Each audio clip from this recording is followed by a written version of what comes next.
내가 내놓은 모든 공약이 굉장히 국민들 가슴에 와 닿기는 한데 다른 사람 이인재나 다른 후보는 68번 텔레비에 나왔는데 나는 한 번 나갔잖아. TV 토론에. 그러니까 너무 황당해 보이는 거야. 설명할 기회가 별로 없으니까.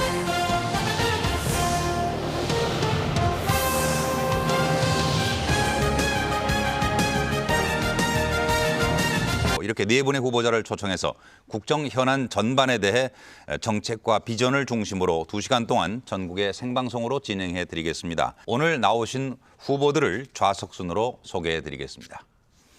기호 9번 새시대 참사람연합 전관 후보입니다. 안녕하셨습니까. 기호 8번 경제공화당 허경영 후보입니다. 안녕하셨습니까. 다음 기호 7번 참주인연합 정근모 후보입니다. 안녕하셨습니까. 기호 10번 한국사회당 금민 후보입니다. 안녕하십니까. 네, 후보자 여러분 안녕하십니까. 후보자의 좌석과 발언 순서는 사전 추첨으로 정해졌고요. 오늘 토론도 중앙선거방송 토론위원회가 정한 방식에 따라서 후보자 기조연설에 이어 사회자의 공통질문, UCC 동영상 질문, 그리고 사회자의 공통질문과 맺은말 순으로 진행하겠습니다. 그러면 후보 여러분의 기조연설로 오늘 토론회를 시작합니다. 이어서 허경영 후보의 기조연설입니다. 안녕하십니까. 국민 여러분, 이렇게 부재자 투표가 지난 이후에 이렇게 TV 토론을 하게 되어서 다행입니다만은 여러 가지를 참 유감스럽게 생각합니다. 국민 여러분들이 우리 헌법에 보장되어 있는 국민의 5대 권리, 청구권, 평등권, 참정권, 사회권, 자유권과 그 5번째 있는 자유권에서 언론, 출판, 집회, 결사, 종교, 사상, 표현, 양심이라는 8대 자유가 보장되어 있음에도 불구하고 우리 대선 후보들에게 공탁금을 5억씩을 중앙선관위는 받고 실제 부재자 투표가 끝난 이후에 이렇게 출마를 하게 해주셔서 참 이건 문제가 좀 있습니다. 그러나 저는 박정희 대통령의 정책 보좌역을 하면서 새마을운동과 반도체 산업 방통대를 만들고 우리나라 경제가 68불에서 17,000불이 되게 하는데 기여한 장본인입니다. 그러나 지금은 세계 경제가 이렇게 어려운데 우리나라 경제가 11위가 되었는데도 우리 국민의 생활은 세계 151위에 머물고 있습니다. 정치인들과 또한 특권층들은 유토피아를 누리고 있지만 국민들은 지옥에서 헤매고 있습니다. 시간이 네, 후보의 기조 연설을 잘 들었습니다. 그럼 본격적인 토론에 들어가기 앞서서 오늘 토론회의 의제 선정 과정에 대해서 알려드리겠습니다. 오늘 토론회 의제는 사전에 학계 및 시민단체 등의 다양한 의견을 수렴했고 여론조사를 거쳐 전문위원회의 검토와 중앙선거방송토론위원회 결정을 거쳐 최종적으로 확정됐습니다. 이제 첫 번째 토론을 시작하겠습니다. 토론 주제는 권력구조 개편과 헌법 개정인데요. 이제 봉함되어 있는 질문지 봉투를 개봉해서 후보 여러분께 차례로 질문을 드리도록 하겠습니다. 오늘 네 후보께는 모두 8개의 주제로 나눠서 이제 공통 질문이 준비되어 있습니다. 그러면 첫 번째 질문부터 드리도록 하겠습니다. 답변 시간은 1분 30초입니다. 먼저 권력구조 개편과 헌법 개정, 정치 분야에 관련된 첫 번째 질문입니다. 최근 권력구조 개편과 관련하여 다양한 방안이 제기되고 있습니다. 4년 중임 대통령제, 내각 책임제, 이원 집정부제 등이 그것인데요. 각 후보자께서는 우리나라에 적합한 제도가 무엇이라고 생각하시는지 말씀해 주시기 바랍니다. 답변은 허경영 후보부터 1분 30초간 해 주십시오. 우리나라 권력 구조는 근본적으로 지금 바꿔야 합니다. 헌법 66조의 대통령의 권한은 직무 규정은 대통령은 우리나라 원수로서의 국가의 원수로서의 대법원장과 또한 대법원장과 헌재소장과 국회의장을 임명하는 자리에 있고 또 한편으로는 국가의 수반으로서 국무총리와 장관과 각 공기업의 사장을 임명하는 자리에 있습니다. 그런데 이는 국가의 원수 기능과 수반 기능을 동시에 가지고 있는 대통령은 정당에 소속되면은, '헌재와 대법원의 모든 판결이 공정성을 잃습니다. 그렇기 때문에 우리나라는 앞으로 선진국으로 가려면은 정당 제도를 완전히 없애야 됩니다.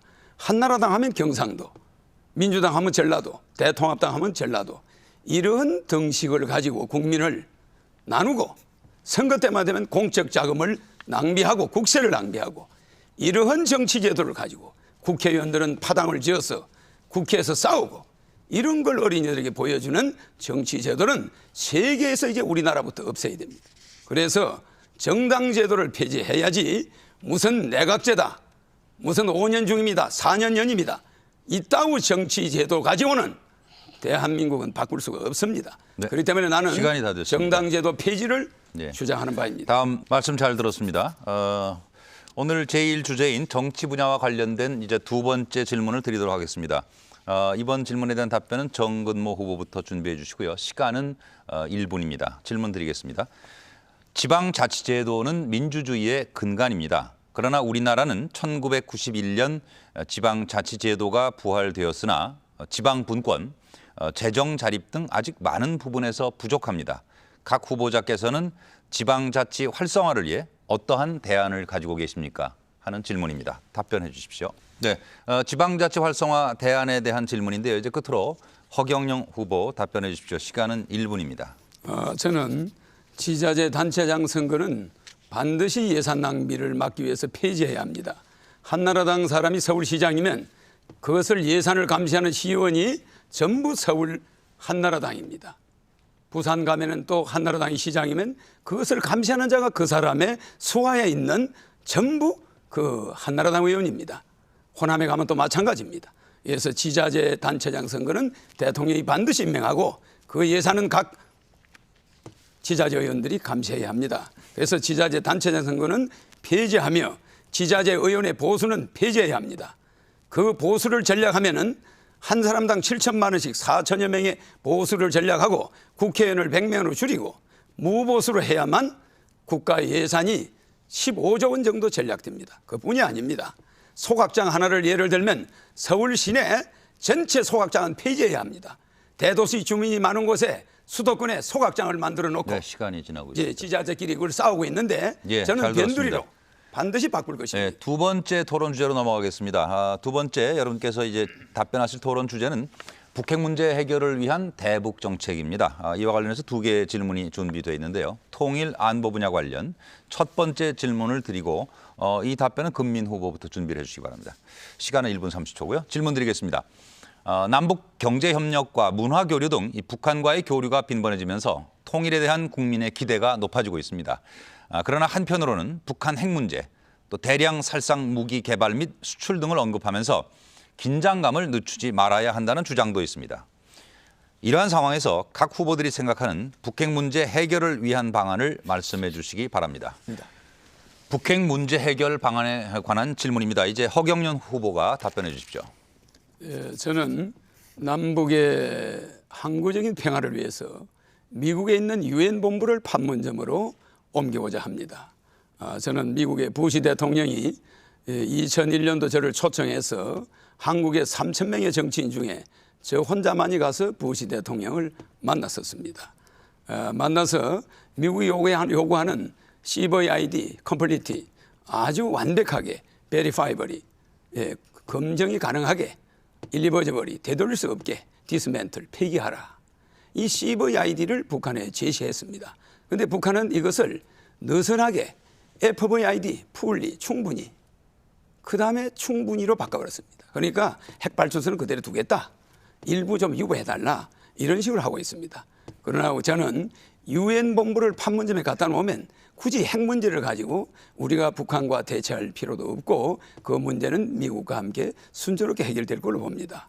중국이 앞으로 페레스트리카가 되어가면서 중국이 민주공화국이 다섯 개로 생기면서 중국이 공산주의에서 해방될 날이 멀지 않았습니다. 그렇기 때문에 우리는 몽고와 통일을 하면서 저는 대통령이 되면은 남북 문제를 지금의 대통령들이 하고 있는 것을 지속하면서도 앞으로 남북 문제를 다자간 안보 체제로 미국, 중국, 미국, 러시아, 일본과 공동체로서 북한을 대응하면서 경제 협력을 계속하면서 북한의 핵 문제를 해결해 나갈 것입니다. 다음 말씀 잘 들었습니다. 이어지는 질문 역시 북핵 문제 해결을 위한 대북 정책 통일 안보 분야 관련 두 번째 질문이 되겠습니다. 이번 질문에는 답변 시간이 1분이고요. 전관 후보부터 준비해 주십시오. 질문 드리겠습니다.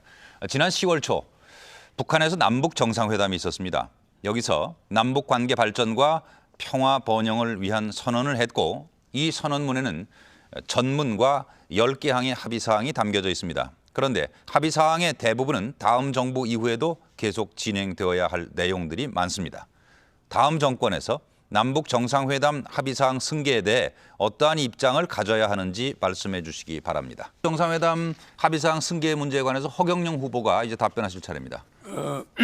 대통령이 북한과 약속한 것은 제가 대통령이 되더라도 그것은 국가와 국가 간의 신뢰 문제입니다. 북한은 1991년 우리와 동시에 유엔에 가입한 엄연한 국가입니다. 아까 우리 건민 후보님께서 말씀하신 대로 우리 헌법 3조에 있는 그 국토의 면적 문제, 그 표시 문제가 사실은 문제가 있습니다. 그렇기 때문에 북한을 엄연한 국가로 인정하면서 우리가 통일 안보 정책을 펴야 합니다. 그렇기 때문에 대통령이 북한 김정일 위원장과 약속한 것은 누가 대통령이 되었든 간에 그 약속은 지키는 것이 국가 간의 신뢰입니다. 그것은 계속 저는 그대로 할 것이며 다만 우리가 너무나 경제적으로 어렵습니다. 우리나라 근로자가 1,500만 명인데 900만 명이 월 100만 원 미만의 급료를 받고 있습니다. 그렇기 때문에 우리의 경제가 이렇게 어렵고 실업자가 1,000만 명 있다 보니까 시간을 북한에 지원하는 문제를 다 지났습니다. 네. 미리 유념하셔서 시간 전에 좀 말씀을 끝내시면 더 좋으실 것 같고요. 이제 네, 말씀 잘 들었습니다. 이제 세 번째 토론 주제로 넘어가도록 하겠습니다. 사회 기강 확립과 부정부패 문제인데요. 답변 시간은 첫 질문에 1분 30초 허경영 후보부터 준비해 주시고요. 질문 드리겠습니다. 최근 국제투명성 기구가 발표한 부패 인식 지수에 따르면 우리나라 공공부문의 투명성 정도가 OECD 30개 나라 중에 25위로 매우 낮은 수준에 머무르고 있습니다. 각 후보께서는 이 부패 문제와 관련하여 별도 전담 기구를 만들거나 내부 통제 시스템을 구축하는 등 다양한 공약들을 제시하고 있는데요. 구상하고 계신 사회 투명성 제고 방안을 말씀해 주십시오. 하는 질문입니다. 허경영 후보부터 1분 30초 답변해 주십시오. 네, 저는 사회 기강 확립을 위해서 먼저 정치권이 변해야 된다고 생각합니다. 모든 우리가 불문법 국가가 아니고 성문법 국가지만은 너무 국민들에게 모든 책임을 돌리는 것은 문제가 있습니다. 사회 기강 확립은 먼저 윗물이 맑아야 됩니다. 그러기 위해서 예산 집행 비율을 100%로 해야만 내년에 그 예산을 100% 타는 이런 예산 집행 비율 제도를 없앨 것입니다. 예산을 아끼면은 예산을 80%만 쓰면은 20%가 그 다음에 삭감이 돼버립니다. 이러니까 공무원들은 어떻게 해서든 예산을 완벽하게 다 써야 된다. 이런 개념으로 일을 하고 있어요. 그래서 저는 대통령이 이번에 되면은 물론 당선되겠습니다만은 대통령이 되면은 예산 집행 비율을 적게 쓸수록 예산을 더 넉넉하게 줄 것입니다. 만약에 예산을 꼭 준 예산을 100% 다 달성해서 쓰는 공무원이 있다면은 이것은 철저히 수사를 할 것입니다. 왜냐하면은 우리나라 보도부록은 1년에 한 번씩 교체하는데 유럽과 일본은 30년 의무적으로 쓰게 되어 있습니다. 그래서 1년에 없어지는 예산, 정치인들이 낭비하는 예산 이것이 160조입니다. 우리나라 예산이 320조입니다. 그래서 나는 이걸 전략해서 60세 이상 노인들에게 매월 70만 원씩 줄 것입니다. 결혼하는 사람들은 5천만 원씩 남녀 1억을 줄 것입니다. 출산하는 사람은 3천만 원씩 줄 것입니다. 평생 한 사람당 15억을 돌려줄 것입니다. 네, 시간이 국가 예산을 전략해서 반드시 시간이 부족하신데 일단 시간이 경과했음을 다음 질문으로 이어가겠습니다. 이번 질문에 대한 답변 시간은 1분이고요. 정근모 후보부터 준비해 주십시오. 역시 사회 기강 확립과 부정부패, 사회 분야와 관련된 두 번째 질문을 드리겠습니다. 사회 지도층은 일반 국민들보다 한층 높은 수준의 청렴성이 요구됩니다. 그럼에도 최근 한 여론조사 결과를 보면 많은 국민들은 이 사회 지도층이 일반 국민에 비해 더 부패하다는 생각을 가지고 있다고 생각하는 것 같습니다. 정경유착, 고위직 공무원의 부패 등 사회 지도층의 부정부패는 우리 사회 전반에 커다란 영향을 주는데요. 각 후보자들께서는 사회 지도층의 부정부패를 일소할 수 있는 방안에 대하여 말씀해 주십시오. 다음 이제 허경영 후보는 사회 지도층의 부정부패 일소 방안으로 어떤 걸 생각하고 계시는지 1분간 답변해 주십시오. 도사는 안창호 선생께서 진리는 사람의 눈에 보이지 않아도 없어지지 아니하며 정의는 따르는 자가 없어도 항상 이기나니 죽더라도 거짓되지 말라. 그런 말씀을 했습니다. 그러나 우리나라 공직자들이 우리나라 일할 수 있는 사람이 2,500만 명인데 전체 인구의 50%인데 1,000만 명이 실업자입니다. 그러다 보니까 공무원들이 그 1,000만 명의 실업자의 부담을 받고 있습니다. 또한 나머지 1,500만 명 중에 900만 명이 비정규직으로 100만 원 미만의 급료를 받고 있습니다. 이러니까 36가지 또 세금 제도가 있습니다. 이러니까 공직자들이 끝없이 부정을 하지 않고는 살아남기 어려운 그런 현실이 실제 있습니다. 그래서 저는 대통령이 되면은 국민연금을 폐지하고 36가지 세금을 모두 폐지하고 양도세, 상속세 모든 세금을 폐지하면서 간접세로 바꿨습니다. 지도층들이 물건을 살 때 거기에 세금이 미리 성금을 내게 합니다. 예. 세금을 떼먹는 사람이 없게 만들죠. 이렇게 하면서 지도자들이 이렇게 다음 해서 기회에 또 말씀 이어주시고요. 예, 말씀 잘 들었습니다. 이제 여러분께서 이번에 질문을 이제 들어주실 것이 UCC 질문인데요. 국민 공모를 통한 345개의 응모자 가운데 위원회가 선정한 UCC 동영상 질문 시간입니다. 후보들께서는 질문 화면을 잘 보시고 답변해 주시기 바랍니다. 이 UCC 동영상 질문 답변은 1분 30초고요. 금민 후보부터 이제 준비를 해주시면 되겠는데 UCC 동영상 질문 내용 같이 한번 들어보시죠. 안녕하세요. 저는 중림동에 사는 이은영입니다. 대통령 후보님들께 질문하고 싶은데요. 지금 국제결혼이 나날로 증가하고 있고 그 문제가 심각해지고 있는데 공무원들은 그 문제에 대해서 아직 나라 제도가 정비되고 있지 않다고 무책임한 반응을 보이고 있는데요. 앞으로 그 문제에 대해서 어떻게 대처하실지 질문하고 싶습니다. 후보 답변으로 넘어가겠습니다. 이제 허경영 후보께서는 국제결혼이 많이 늘어나고 있는데 지금 이제 질문에서도 나왔습니다만은 제도 정비가 좀 잘 돼 있지 않다 이런 반응인데 어떻게 이 문제에 대처하실? 우리나라가 유흥 산업이 발달하면서 400만 명 정도의 여성이 결혼을 해야 될 여성들이 유흥업소에 흘러 들어갔습니다. 그러니까 시골이나 또 빈민들이나 서민들은 결혼할 신부를 구하기 어렵습니다. 이렇게 되다 보니까 아시아권에서 많은 여성들이 국제 결혼을 하고 또 중국에서도 와서 결혼을 합니다. 그 현실을 우리는 외면할 수가 없습니다. 우리는 백인 민족이고 단일 민족이지만은 시대가 그렇게 흘러가고 있기 때문에 제가 대통령이 되어서 이 제도를 바꾸기 전까지는 우리는 문호를 개방해서 국제 결혼을 인정해야 합니다. 성을 쌓는 자는 반드시 그 성 때문에 망합니다.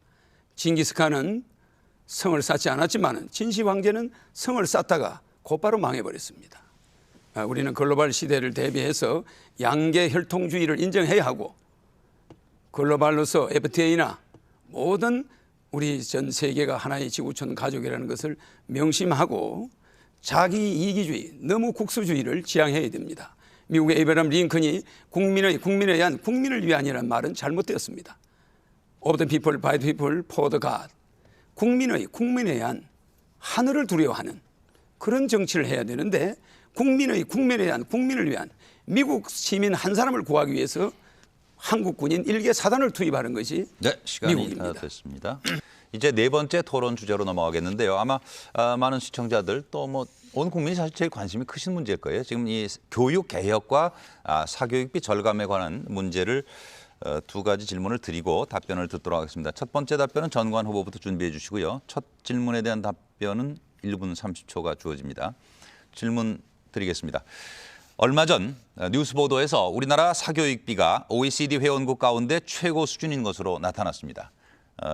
우리나라 사교육비가 GDP에서 차지하는 비율이 2.9%로 OECD 국가 중 1위이며 OECD 평균에는 무려 4배에 이른다고 합니다. 각 후보들은 이 사교육비를 어떻게 하면 줄일 수 있다고 생각을 하시는지 말씀해 주십시오. 알겠습니다. 허경영 후보 답변해 주십시오. 1분 30초입니다. 우리는 경제는 세계 11인데 실제 사교육 경제는 세계 11인데 교육은 세계 100입니다. 100위권에 머물고 있습니다. 그래서 저는 대통령이 되면은 기호 8번 허경영 후보인 저는 고등학교 3년 동안의 시험을 대학에 전공해야 될 과목 한 과목만 시험을 보고 나머지 과목은 교회 한 과목으로 시험을 보지 않습니다. 그러니까 사교육비는 1전도 들어가지 않습니다. 수능 시험을 폐지합니다. 아인슈타인이 우리나라에 오면은 서울대학에 들어갈 수가 없습니다. 물리학 배우로. 수능 시험에서 낙방합니다. 우리는 천재를 기르는 것이 아니라 천재를 바보로 만드는 교육을 하고 있습니다. 중국은 17,000불입니다. 1,700불입니다. GNP가. 우리는 그 10배 17,000불입니다. 그런데 중국의 칭화대학은 세계 10위권에 들어갑니다. 우리 서울대학은 세계 100위권입니다. 저는 내신제를 폐지하고 등록금을 폐지해서 국가가 지원하며 고등학교 전체가 대학 들어갈 때 한 과목, 예를 들어서 영문과를 들어가려면 영어 단어나 수거나 독해나 토플이나 모든 영어에 관한 10가지를 고등학교 동안에 철저히 공부를 해서 대학에 시험 쳐야지. 영문과 갈래가 음악 100점, 미술 100점, 수학 100점. 이거 말입니다. 국가 예산도 낭비고 가정들이 전부 파탄이 일어났습니다. 이런 교육 제도를 가지고는 우리나라가 절대 희망이 없습니다. 후보님 늘 시간이 부족하시네요. 아니요, 시간의 인색화. 아니, 중요한 이야기입니다. 이 앞에 지금 진행 시간을 표시하는 디지털 시계가 준비되어 있어서 보시고 참고해 주시기 바랍니다. 네, 시간은 모든 후보에게 공정하게 지금 드리고 있고요. 이제 토론회를 시청하고 계십니다. 이제 다음 질문으로 넘어가는데요. 역시 이 교육개혁과 사교육비 절감 문제, 교육 분야에 대해서 네 후보들께서 하고자 하는 말씀이 많으신 것 같아요. 그래서 원래 예정은 다음 질문에 대한 답변이 1분입니다만 지금 전체 진행 시간이 좀 여유가 있어서 이 질문에 대한 답변을 1분 30초씩 하시는 걸로 그렇게 하도록 하겠습니다. 그리고 이제 이번 두 번째 질문에 대한 답변은 허경영 후보부터 준비해 주시고요. 답변은 1분 30초로 하겠습니다. 질문 드리겠습니다. 최근 교육 현장에서는 이 교사에 대한 학부모의 폭언, 폭행이나 심지어 학생이 교사를 폭행하는 등 이 교권 침해 사건이 해마다 증가하고 있는데요. 교사의 도덕적 해이와 무사 안일, 또 학부모의 교육에 대한 지나친 열의 등이 그 원인으로 지적되고 있습니다. 교권이 추락하면 학생의 학습권과 교육권도 크게 영향을 받게 됩니다. 후보자들께서는 이 교권 확립을 위해서 어떠한 방안이 있는지 말씀해 주시기 바랍니다. 허경영 후보부터 답변해 주십시오. 네. 저는 이 교사들을 일정 기간 교사의 자격을 또다시 그 능력을 테스트한다거나 교사들에 대한 이러한 그 학생들이 교사를 또한 또 학부모들이 또 교사를 검증을 한다거나 이런 시스템에 전부 반대입니다. 그래서 교사는 어디까지나 교사로서의 임명이 되면은 우리가 범할 수 없는 서성입니다. 그렇기 때문에 교사를 평가한다. 어떠한 기관도 교사가 된 이상 그 교사를 다시 평가하는 제도는 잘못되었습니다. 대학에서 교수 평가도 마찬가지입니다. 그래서 공립대학을 저는 폐지하고 전부 사립대학화하며 우리 금면 후보가 말씀하신 대로 대학을 평준화하지만 각 과별로 특성이 있게 연세대학은 뭐가 가장 뛰어나고 서울대학은 의대가 뭐가 뛰어나고 이런 식으로 각 대학이 개성이 있어야지 대학이 1등 대학, 2등 대학, 3등 대학 이러한 국립대학이라서 지원을 많이 하고 이건 곤란합니다. 그래서 대학을 전체 사립대학화하면서 또한 청소년들의 비행 문제와 교육 문제가 직결되어 있습니다. 청소년들이 왜 스승한테 대어들겠습니까? 15세 때부터 투표권을 주어야 합니다. 청소년들은 중학교 1학년 때부터 옛날에는 15살이면 결혼을 시켰습니다. 청소년들을 너무 어린애 취급을 해서는 안 됩니다. 15세면은 충분히 대통령 후보를 알아볼 수도 있고 투표도 할 수 있어야 합니다. 네, 그래서 15세 때부터 역시 시간이 지나서요. 네, 만들어줘서 청소년들이 시간이 1분 30초가 지나서 이제 말씀 거기까지만 듣고 다섯 번째 이제 토론 주제 질문을 드리도록 하겠습니다. 경제 활성화를 위한 현실적 대안인데요.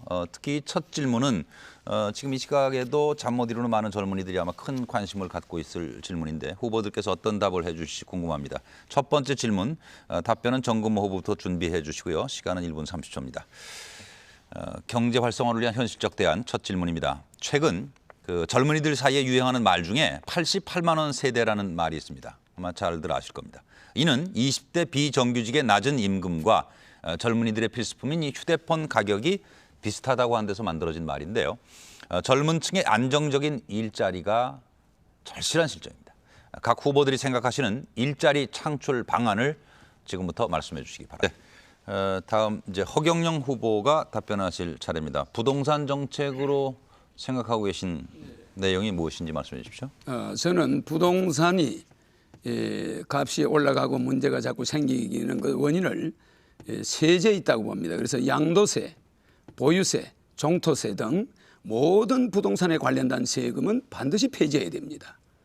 또한 우리가 의식주 개념을 가지고 있는데 그러면서도 실제는 주식의로 바뀌어 있습니다. 집을 최우선으로 씁니다. 옛날 우리 선조들은 입는 것과 먹는 것과 사는 것을 차렸는데 지금은 집에 모든 걸 걸어요. 그런데 또 금융기관은 1%의 한국은행에서 돈을 빌려서 그것을 5%, 10%, 15%, 연체되면 18%, 25% 이렇게 엄청난 폭리를 지내면서 모 은행장이 스톡 옵션을 200억을 받았습니다. 1년에. 나는 이런 걸 용납하지 않습니다. 금융산업이 돈을 많이 벌면 중소기업이 다 망합니다. 그래서 기업 절대 주택을 담보로 융자를 받을 때는 1.5% 이상, 연리 1.5% 이상이 되어서는 절대 안 됩니다. 한국은행이 이것을 특별히 관리할 것입니다. 여러분들이 월급 받아서 은행에 이자 내다가 아무것도 못합니다. 사교육보다 더 무서운 게 은행 이자입니다. 그런데 은행은 그렇게 살이 쪄가지고 참 제 입에서 말이 안 놉니다. 시간은 짧고. 그러나 주택 대출 금리를 1.5% 낮추고 양도세, 보유세 이 빌딩에서 수입이 있는 데는 세금을 내지만 토지를 아무리 많이 가셔도 세금을 내면 안 됩니다. 네. 부유세가 있다 샀는데 부유세를 낸다는 됐습니다. 그런 발상 자체가 여기는 다음. 공산주의가 아닙니다. 됐습니다. 네 후보의 부동산 정책과 관련한 답변 잘 들었습니다. 이제 6번째 토론 주제가 되겠습니다. 고령화 사회와 복지 정책 방향에 관해서 질문을 드리도록 하겠습니다. 답변 시간은 1분 30초고 이 질문에 대한 답변은 전관 후보부터 준비해 주시고요. 질문입니다. 우리나라에는 국민연금, 공무원연금, 사학연금, 군인연금 등 이 공적연금 제도가 존재합니다. 그러나 이러한 연금 제도는 재정적 불안정성, 연금 간 형평성 문제, 기금 운영의 불투명성, 관리 운영의 비효율성 등 여러 가지 문제가 있는데요. 이러한 공적연금 제도에 대해 각 후보들은 어떠한 생각을 가지고 계십니까? 하는 질문입니다. 시간은 1분 30초고 답변은 전관 후보부터 시작해 주십시오. 답변하실 내용이 없습니까? 네. 예, 그러면 예. 전관 후보님은 시간이 늘 여유가 있으시고 허경영 후보는 늘 시간이 부족하셔서 참 그러나 말씀을 자꾸 허 후보님 말씀하실 때 중단하는 것 같아 안 됐습니다만 제한된 시간은 좀 인용을 해주시고 앞에 잘 보이시니까요. 네. 허경영 후보는 이 문제에 대해서 어떤 생각을 가지고 계신지 1분 30초간 답변해 주십시오. 국민연금은 폐지하고 지금까지 연금을 부은 돈은 전부 돌려드려야 됩니다. 그리고 연금을 실제 붓지 못한 사람이 늙어서 연금이 필요한 자들입니다. 실제 연금을 부은 자들은 연금이 없어도 삽니다. 그래서 오히려 있는 자를 귀찮게 하고 없는 자를 괴롭히는 겁니다. 그래서 국민연금을 만든 공직자들은 반드시 내가 대통령이 되면 다음에 처벌할 것입니다. 또 하나 60세 이상 노인들에게 자동적으로 부자든 가난한 사람이든 매월 70만 원씩을 주어서 부부 140만 원을 보장해 줌으로써 노후에 어떤 불안도 없게 할 것입니다. 이러면 어떤 연금과도 관계없어요. 이것은 또한 그뿐만 아니라 결혼하는 사람들에게는 5천만 원씩을 줘서 노인들이 자녀들 결혼 때문에 시골의 논밭이 전부 농협에 다 잡혀 있습니다. 그리고 고리의 이자를 냅니다. 그러니까 우리의 부모들이 전부 빚쟁이가 되었습니다. 그래서 결혼할 때 5천만 원씩을 국가에서 국가 예산을 50% 절약해가지고 반드시 드리고 출산할 때 3천만 원씩을 주고 전기, 전화, 수도, 핸드폰, 가스 요금을 각각 5만 원까지 국가에서 유보하고 돈을 받지 않음으로써 6만 원 하면은 1만 원 내야죠. 그래서 국민들이 세금 고지서를 가정에 한 장도 볼 수 없게 할 겁니다. 물론 재산세, 양도세, 토지세, 종토세 아무 세금도 없습니다. 그러니까 물건을 사고 팔 때만 세금이 들어갑니다. 네, 이렇게 함으로써 모든 국민이 네, 시간을 좀 지켜주시고요. 네, 말씀 잘 들었습니다. 공적연금 제도와 관련된 질문에 대해서 네 후보의 답변을 들었습니다. 고령화 사회와 복지 정책의 방향, 이 복지 분야와 관련한 이제 두 번째 질문을 드리도록 하겠습니다. 허경영 후보부터 답변 준비해 주시고요. 이 질문에 대한 답변 시간은 1분씩이 되겠습니다. 질문입니다. 국회에서 이 많은 노인 복지 관련 법들이 제정됐지만 노인층 일자리 창출을 위한 정책이 부족하다는 비판이 있습니다. 고령화 사회에서는 노동력의 양적, 질적 변화와 산업 구조의 개편 등으로 일자리 확보를 위한 대책 마련이 필요합니다. 각 후보자께서는 고령화 사회의 노인 일자리 창출 방안을 말씀해 주시기 바랍니다. 허경영 후보부터 시작해 주십시오. 네, 저는 대통령이 되면은 기호 8번 허경영 후보입니다. 나는 그 말씀하실 때 사회자님이 기호 8번을 좀 넣어주시면 좋겠네요. 농지거래 자유화를 실시하고 농가거래 자유화를 실시해서 도시 사람들이 주말에 시골에 그 폐허가 된 집들을 사고 농가를 자유롭게 사서 주말에 되면 자식들을 데리고 시골에 가서 농사를 짓고 그곳에서 1월 이후에 출근할 때 올라오고 이렇게 하면은 농가가 자연스럽게 거기서 일자리가 또 만들어지면서 전원 생활이 되게 됩니다. 그래서 도시 사람들 전체가 주말 별장을 가지게 되면서 산삼 뉴딜 정책을 실시해서 1,000만 개의 일자리를 만들게 됩니다. 이는 전국에 1,000개의 산삼 재배단지를 만듭니다. 물론 수출용이죠. 그래서 이 산삼만 재배하는 게 아니라 토경작물을 재배하는데 이곳에 먹여주고 재워주고 100만 원씩을 주는 전국의 20에서 100살까지 누구든 들어가서 자유롭게 일할 수 있게 해줌으로써 뉴딜 정책을 쓰지 않을 수 없게 되어 있습니다. 네, 이제 허경영 후보 답변 2분간 해주십시오. 저는 고엽제 환자가 청와대 앞에서 28년간 병 고쳐달라고 소리쳐도 누구도 쳐다보지 않습니다. 국민이 하나가 되는 안보가 돼야지 무기보다 더 사실은 더 중요합니다. 그래서 6.25 월남 참전 용사는 대통령 당선되는 역시 3억 원씩을 일시불로 지불할 것입니다. 또한 한반도 안보 교육을 실제 그렇게 함으로써 우리가 보여줘야 합니다. 전쟁에 참여해서 국가를 위해서 희생한 자는 쓰레기 취급을 받는 이런 사회에서 국민이 국가를 안보를 지키려는 이유가 없습니다. 더구나 여성 차별 문제에 있어서도 시골에서 여자는 농업 지도자 자격을 주지 않음으로써 융자도 되지 않고 혼자 사는 여성들이 엄청나게 고생을 하고 있습니다. 이런 남녀 차별도 완전히 없앨 것입니다. 반도체는 국민 소득 2만 불 이상 올릴 수가 없습니다. 그렇기 때문에 앞으로 생명윤리법을 바꿔서 우리도 21세기 줄기세포와 생명복제 산업에 뛰어들어야 합니다. 이렇게 해서 또한 새만금에 200층짜리 빌딩을 200개 이상 지어서 국토의 균형 발전을 그만두고 국토의 효율적인 발전, 새만금 하나의 국력을 총집결하고 판문점의 국력을 총집결하면은 우리나라는 저절로 모든 국토가 다 잘 설계 됩니다. 부산의 찔끔, 대구의 찔끔, 광주의 찔끔, 강릉의 찔끔 이러한 국토의 균형 발전은 나라를 망하게 합니다.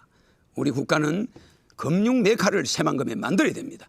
새로운 만개 은행이 들어온다고 고려시대 때부터 우리 선조들이 이름을 지어놨기 때문에 새만금에 세계적인 금융 메카를 만들어서 많은 일자리를 만들면 우리 국민소득 5만 불은 어렵지 않다고 봅니다.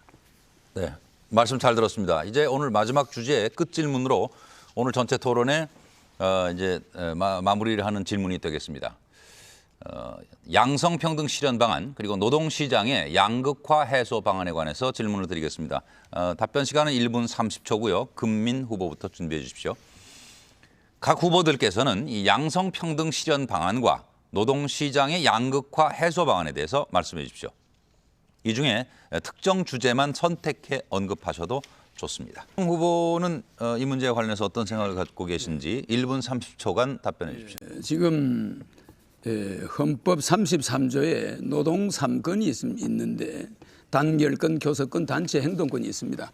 단체 행동권을 저는 폐지하고 경영 참여권으로 해서 노동자들이 경영에 참여할 수 있도록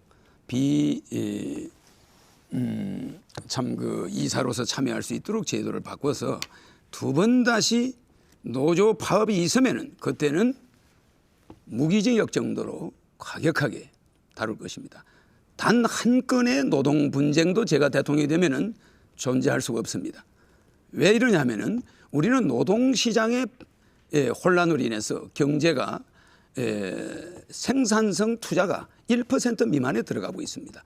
한국에다가 공장 짓지 않습니다. 투자 안 하겠다는 겁니다. 이러한 시대가 우리가 노동투쟁을 많이 할수록 내 자식이 무직자가 되는 것입니다. 그래서 저는 기업이 탄력적 운영을 위해서 비정규직은 인정해야 됩니다. 그러나 비정규직의 최저임금제를 국가가 실시하겠습니다. 150만 원 이상 빌딩에 있는 사람이 70만 원 받아서 교통비하고 차비하고 교통비하고 점심 먹고 남는 거 없습니다. 절대 이런 임금은 있을 수가 없습니다. 빌딩 주인이 돈이 없어서 70만 원 주는 거 아닙니다. 제도가 잘못되어 있어요. 그래서 최하 150만 원. 어떤 여성이든 빌딩에 청소하는 여성이든 150만 원. 이렇게 비정규직을 인정은 하되 최저임금을 허용해야 합니다. 끝으로 각 후보께서는 이 시간을 통해서 혹시 못다 하신 말씀이 있다거나 또 시간 부족으로 전하지 못한 말씀이 있으면 마무리 발언해 주시기 바랍니다. 이제 각 후보에게 2분씩 마무리 발언 기회를 드리도록 하겠습니다. 이제 2분간 허경영 후보께서 마무리 발언해 주시기 바랍니다. 국민 여러분 그동안 시청해 주셔서 감사합니다. 저는 이번에 기호 8번 허경영 후보입니다. 이번에 대통령이 되면은 아마 오늘은 제가 여론조사 한 15% 내일이면 될 것입니다. 그리고 앞으로 한 5일 있으면 30% 돌파할 겁니다. 이렇게 해서 이명박 후보를 제치고 반드시 대통령이 당선될 것입니다. 저는 의료보험을 100% 적용하고 장기 이식 환자는 1년 이내에 국가에서 장기를 구입해서 100% 수술해 드릴 것입니다. 왜냐? 죽어가는 환자를 두고 장기가 없어서 국가에서는 시신기증자가 없으니 마냥 기다려라. 이런 서비스가 어디 있습니까? 국가가 있으나 마나입니다. 농약 생산을 폐지하고 미생물 농약을 개발해서 맑은 물을 마음 놓고 먹을 수 있게 할 것이며 전과를 완전히 대사면한 이후에 지금까지 전과자는 엄격히 말해서 대통령과 정치인들의 책임이지 그 사람들만의 책임이 아닙니다. 그래서 완전히 전과를 사면할 것이고 400만 신불자 역시 정치 지도자들의 잘못이었습니다. 그렇기 때문에 그들도 완전히 해결을 깨끗하게 마무리할 것입니다. 물론 무이자로 20년 융자 조건으로 월 몇만 원 내는 것으로 해결할 것입니다. 이렇게 해서 제가 대통령이 되면은 국민 한 사람이 15억을 평생 받아가야 됩니다. 3인 가족이 45억, 5인 가족이면 75억을 받아갑니다. 그럼 이 돈은 지금까지 누가 썼느냐? 국회의원들이 정치인들이 다 낭비해버렸습니다. 그래서 국가 예산은 이렇게 하고도 국가 예산은 매년 260조가 남습니다. 왜? 현금을 쓰지 않고 10,000원 이상은 카드를 쓰면은 평균 연간 200조가 더 들어옵니다. 그럼 지금까지 200조를 탈세한 거죠. 이래서 모든 세제를 바꿔버리면 제가 IQ가 430입니다만은 이러한 제가 만든 모든 제도를 당장은 이해가 안 가겠지만은 국가 발전에 엄청난 변화를 예고할 것입니다. 네, 이렇게 이상으로 중앙선거방송토론위원회가 주관한 제17대 대통령 선거 후보자 토론회를 모두 마치도록 하겠습니다. 여러분 감사합니다. 안녕히 계십시오. 내가 결혼하는 남자 5천, 여자 5천만 원 주겠다는 거 아닙니까? 재혼하는 사람도 1억을 주잖아. 내가 대통령 당선될 때까지는 이혼이 돼 있는 사람도 1억을 준단 말이에요. 미국이 이런 것들에 대해서 말씀하실 필요가 있었나 이런 그렇지. 바로 그 점이에요. 코미디 비슷하잖아. 그렇지만 진실성이 어린이들한테 전해지잖아. 모든 국민이 진실이 전해져요. 나중에는 저 사람이 진짜다. 어린이들이 투표권이 그렇지. 바로 그 점이에요. 코미디 비슷하잖아. 그렇지만 진실성이 어린이들한테 전해지잖아. 모든 국민이 진실이 전해져요. 나중에는 아, 저 사람이 진짜 어린이들이 이걸 깨닫게 투표권이 없죠.